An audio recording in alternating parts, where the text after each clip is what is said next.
Good afternoon, everyone, and welcome to the NHVR Solutions webinar, release 9.7. Today, we're just going to do a little bit of housekeeping in the beginning and look at some new features in the release of 9.7, and we'll discuss the next webinar and contact information lastly. Our panel members today are John Barry, our Product Manager, NHVR Solutions, Nathan Smith, Product Analyst, Steve Ryan, Product Analyst, and Daniel Watts, myself, Product Analyst. So today we're just going to go through some slides and some new feature demonstrations, and we'll provide you those contact and assistance details at the end. Okay, we'll go into the new features, and I'll just hand over to Steve. Great, thanks, Dan. Hi, everyone. I will go through the new features for PBS. And what this is automated notifications for assessor and certifier expiry. So for PBS assessors and certifiers, currently you receive an email from the NHVR when your PBS NHVR agreement is due to expire, or any of your insurances that are required to operate as an assessor or certifier. What we're doing is moving across to having those notifications to be sent out from the portal, so they'll be automated and sent out as those become due, sort of six to 8 weeks before your insurances or agreements are expiring. And there'll be information in those notifications when they come out about what the process is to respond. It'll continue for the time being to be via return email. The details will be in there. It's the same email address that's always been used, pbs@nhvr.com.au, but you will see those as they come out.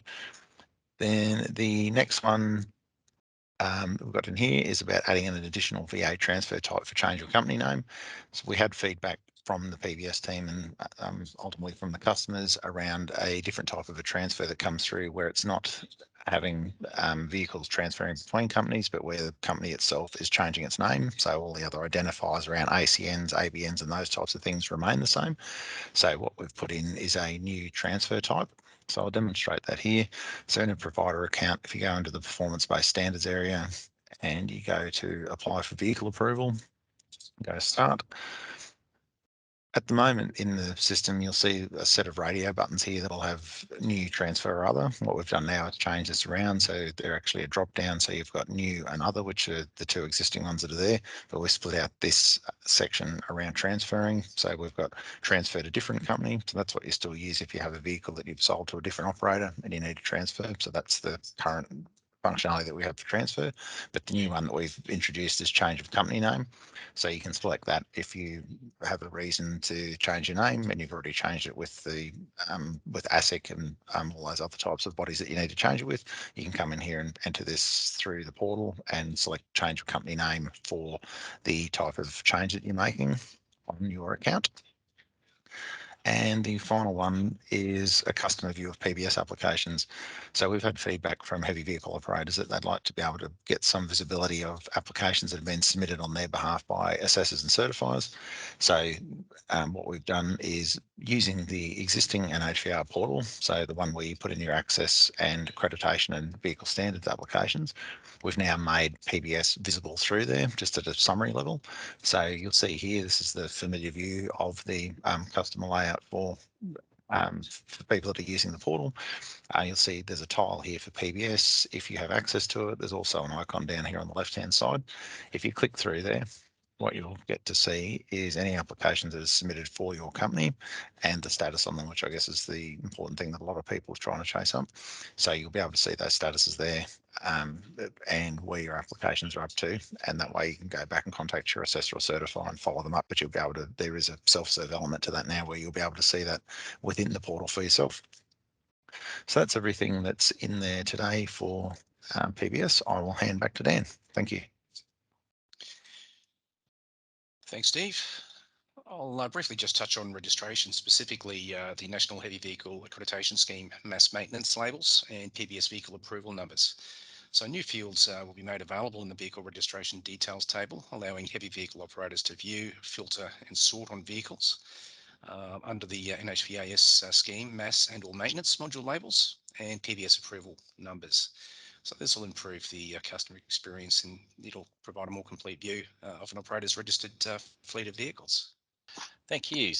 So yes, for the accreditation side of things, we have the remove close withdrawn action from the operator on application. So currently our operators can close withdraw a case that's being assessed and which doesn't notify NHVR and results in a refund.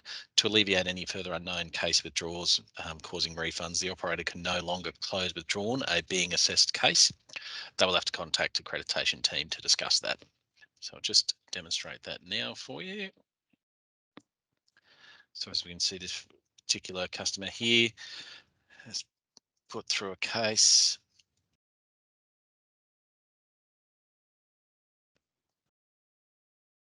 That's being assessed. Previously, they were able to go into case management, go to close actions and close withdrawn. And as you can see, we've now removed that. So that makes it easier that they just go straight to our accreditation team for that. Okay.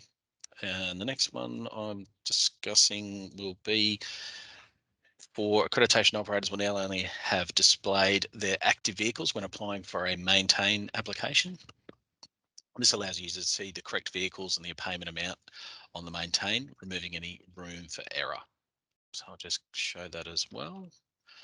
So for this particular customer here, all their vehicles they see currently, all the active ones, and now we're just going to reflect that when they do a maintain case.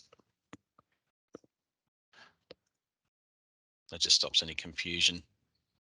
And as you can see there, it shows all their currently active ones. So that's great. And that's it from me, from the accreditation side of things. Thank you.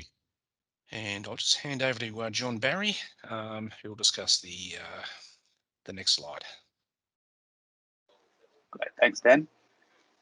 So we've got two API data sets coming available at this release. The first one's for our customers, heavy vehicle operators, getting access to the registration data that you can see in the portal now.